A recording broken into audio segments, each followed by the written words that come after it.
The topic here, of course, is understanding the authoritarianism of Donald Trump, right? Very specific form of authoritarianism. So this is a psycho-political analysis of Donald. Now, the reason why I started to work on Donald Trump specifically was because of the trauma he was inflicting not only on America, but of the world. And as a political philosopher, we were talking a lot about him, and it became very clear that he does not have a political philosophy. So to try to understand him through political philosophy was next to impossible, right? It just, those tools of political philosophy could help you understand him, but it wasn't the essence of the man.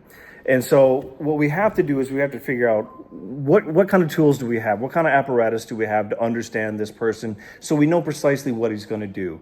And that is political psychology or political psychoanalytic theory. Erich Fromm, who Dr. Langman talked about, was very essential in understanding the psychological dynamics of Donald Trump. But a few things we have to do. First, we have to say that MAGA is not an ideology, right? And you know what an ideology is. It's a comprehensive ideals, values, principles that are all interconnected. It has a vision of the world. MAGA is not that, at least not Donald Trump's personal form of MAGA. It might be some of his followers have that, but he doesn't, right? What MAGA is a narrative. It's a convenient political narrative, right? That works. It's the empty signifier, as we talked about yesterday. And so make America great again means a lot of different things to a lot of different people. But what he emphasizes in this narrative is decline. It's the decline of America. America was great in the 1950s, right? We had power. Everybody respected us. But now, in the course of decades, everything has gone bad because of the liberals, because of the immigrants, right? Because of the socialists. And now, of course, it's because of the communists. That's the latest thing. You're going to hear a lot about communism all over America right now, even despite the fact that it's virtually non-existent, right? Right? But that's, you get Roosevelt liberals doing well in the political sphere, and now all of a sudden Roosevelt liberals are communists. So, but in contrast to the decline, there's the narrative of the Messiah. And Donald is the Messiah. Only he can fix it, right? So we have to trust this one person, put our faith in him, and he's going to turn this whole thing around. And he's going to make the world respect America again. You can imagine how insane that sounds right now, right? But that's what we're hearing from him day after day after day. So this narrative is what we call a palingenetic populist statement, right? Palingenesis is about a rebirth of something, which is the essence of fascism as well. Now, the populist paradox that I have here has something to do with the idea that populism takes advantage of real problems. There are some serious political, economic problems in America. They articulate those things in a way that people can understand, and then they take advantage of them for their own self-interest. However, the paradox is their power they can't maintain their power, they can't continue to exist in power if they fix the problems. Because if they fix the problems, they're not needed anymore. So they can never fix the problems. In fact, they can only make them worse and blame the others for making them worse, when in fact, oftentimes, it's they who are making it worse. So how do we understand Donald Trump? We understand him through political psychology, and that's what we want to do here. Now, in the process of the years we've been dealing with him, I wrote this book, The Dark Charisma of Donald Trump. It's massive. It doubles as a weapon or a doorstop. So that's my marketing pitch. So the Dark Charisma of Donald Trump, it looks at three different things, three different forms of his psychology on top of the charisma, which people see in him, that he has some kind of charisma. Remember, charisma is not a thing that exists in the world. It's a perception. It has something to do with this idea that these people have special gifts, oftentimes God-given gifts to do things that normal people can't do. So a lot of his followers see him as having those gifts. Now, that charisma is combined with these three psychological profiles. And the first one is malignant narcissism. Malignant narcissism is a term that came out of Erich Fromm. It's in the most extreme form of narcissism. This kind of narcissism takes pride in traits, not accomplishments, Healthy narcissism is we all may have healthy narcissism. We like to look back and see our accomplishments, remind ourselves that, yeah, we are on the right track. We are doing good things in the world. That's very healthy. This form of narcissism simply takes pride in being, in existing. If Donald Trump walked in this door, we would have to applaud him, not for anything he did, but just for blessing us with his presence. Just for existing, we would have to praise him. That's the kind of malignant narcissism where the whole world revolves around them. And literally, they see the whole world revolving around them. They are better than everyone else, and therefore the whole world must submit to their greatness, even if they do nothing. Just their presence is great. So every malignant narcissist has to have narcissistic mirrors, something around them that mirrors their greatness. For Donald Trump, of course, it's his daughter, right? Ivanka. Of course, she's the most extreme narcissistic mirror for him because he has incest tendencies are off the chart. And just go back and look at how he talks about his daughter and how not, normal things you would say about your daughter. My daughter is very beautiful. She's an amazing woman, something like that. No, he talks about how he would have sex with his daughter if she wasn't his daughter.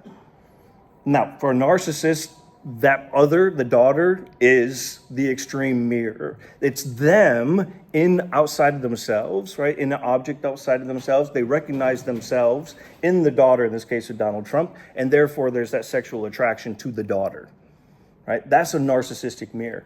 But also in the projects, if you listen to how he talks, everything he does is the greatest. He only speaks in superlatives. It's the greatest. It's the best. The likeness of which we've never seen before. Why? Because it's him. It's connected to him. That's a malignant narcissist, right? So it's no news to say he's a narcissist, but he is the most extreme form of narcissist, right? The second part is Machiavellianism. Machiavellianism, of course, coming out of Niccolo Machiavelli in the book The Prince, which he wrote many books. That just happens to be his most famous one, but which emphasizes real politics instead of the ideal politics as you would get with Aristotle and Plato, right on up to Machiavelli, right? So this is the abandonment of the common good for the power of the prince. The common good is no longer an issue for these type of people who are Machiavellian. These people know how to manipulate. They are skilled manipulators, right? They manipulate everything and try to manipulate people around them, their own families, their colleagues. Everything is some kind of game to be played with people to get them to do the things you want them to do without them knowing that it's not in their interest, but it's in his interest, right? Now, of course, he manipulates the American working class with grievances. Look, the American working class should have a lot of grievances. They should, and they do. But he keys in on that, and then he uses it for his own benefit to get him to power, right? And then once he's in power, it's for him to make a lot of money. And in this case, this term, to stay out of prison, right? He can't get there alone. He has to manipulate those grievances. He's also very much a confidence man, the con man, right? You rely on me. Look, I'm a great businessman. I made myself very wealthy. I'm going to make you wealthy. I'm going to make the American working class wealthy again, as if the American working class was ever really wealthy, right? But that type of confidence, man, is amazing. Now, the export of that for working class people is this. It reminds me of a story. The first time I went to New York, when I was in high school, I went to sing at Carnegie Hall. And a guy came out on the street. He had a bag full of VHS tapes. Okay, some of us are old enough to remember VHS tapes, right? And they were all bootleg tapes. And he put them all out on the street and he said, $20. And they're all new movies that were just out in the theaters. $20. And I was there with my stepdad, and my stepdad said, oh man, I want to see this movie and I want to see that movie. So he bought 2 of these. And I said to him, look, there's nothing on these tapes. They're blank.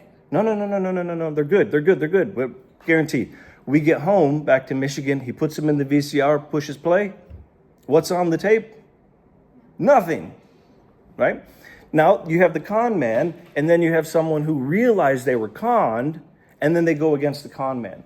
But what Trump is able to do in this type of manipulation is to get the people who are conned to watch the tape and think it's the best movie they've ever seen, despite the fact that there's no movie. That's the level of manipulation he has with the American working class, right? And much of the American working class. And of course, the ends justify the means. What are the ends? Wealth, staying out of prison, apotheosis, self-glorification, self-deification. And how do you get there? By manipulating people. The last of the three main psychological profiles is psychopathy, or sociopathy, which of course they're basically two different, they're the same thing, same outcome, but two different means of getting there. Psychopaths are generally born that way. Sociopaths are generally created. We tend to think he was born psychopathic, but he was raised in a sociopathic environment. So it doubled up, right, in this case with his father, Fred Trump. Now, what is psychopathy? It's a total lack of empathy or remorse. It just does not exist. He does not feel remorse for anything, and he feels empathy for no pain that he has caused to other people or that other people are happen to be feeling. None whatsoever. Now, as a good actor, as most psychopaths are, they know that socially they have to show that they care, right? They have to demonstrate that they feel what other people are feeling, but it's all cognitive. There is no feeling, there is no emotion for the pain and suffering that he causes. I was just talking to Syed about this. The man's bombing Iran. Again, nowadays, he bombs Iran. How many thousands of people has he killed? And he says, what do we think about Iran? He says, I'm bored with it. I'm bored. And moves on. You murdered thousands of people, and you're just bored with it and moved on because it means nothing. Zero to the psychopath, right? So, therefore, when you understand him as being a psychopath, you understand that he has no interest in the American working class that he says he represents. And if he has no interest in Americans, what do you think he feels about Turks, right? Or Africa, or anywhere in Asia, or Europeans? None whatsoever. He doesn't care about us whatsoever, so he definitely doesn't care about you. Now, this is interesting because one of the things that often comes up is whether Donald Trump is a fascist. And I always argue, no, he's not a fascist because he's incapable of being a fascist. And what do I mean by he's incapable of being a fascist? MAGA, the movement itself, has deep fascist tendencies, and in many cases there are fascists in the MAGA movement. But Donald Trump is incapable of being a fascist. Think about fascist leadership, right? They always have some kind of ideology. Number one, MAGA is not an ideology. Fascism is an ideology. Fascist leaders have an ideology. They have a vision for their society. They have a vision for the world, right? They have a mission. They're willing to sacrifice themselves for their people. Donald Trump is not willing to sacrifice himself for his people, for his vision, for his ideology. None of that. He's willing to sacrifice the world for himself. He's, in that case, an extreme bourgeois. Extreme, the most purest of bourgeois you can find, not a fascist, right? Himself, not necessarily the movement. The movement has plenty of fascists in it. Now, last thing I want to say here is that his form of authoritarianism is a highly personalized form of authoritarianism. For Trump, MAGA is only about Trump, nothing else. And MAGA folks are learning that now in the second term. In the first term, he still did things that made them think he was working for them. Now in the second term, he secured at least 4 years out of prison, because remember, he was looking at possible prison time in the interregnum between terms. But now he's back in. And what is he focusing all of his time on? Vanity projects, right? He tore down the east wing of the White House. He's building a ballroom. He's working on the National Mall. He wants to tear down all the cherry trees in Washington, D.C. and build a new golf course, right? He's got his new Qatar jet plane that he redesigned. He's taking the Dorian columns off the White House and putting Corinthian columns on. He put gold all over the Oval Office, right, with all this stuff. He's focusing in on himself. He's finally doing what he wants to do, which he didn't necessarily do in the first term because he had people around him who could limit what he did. Now he doesn't have people. He learned his lesson. He only has sycophants around him, which is allowing him to express his innermost being. His innermost being, his innermost concern is himself and only himself, right? And he's trying to make Washington, D.C. into a narcissistic mirror. It is going to mirror his greatness, right?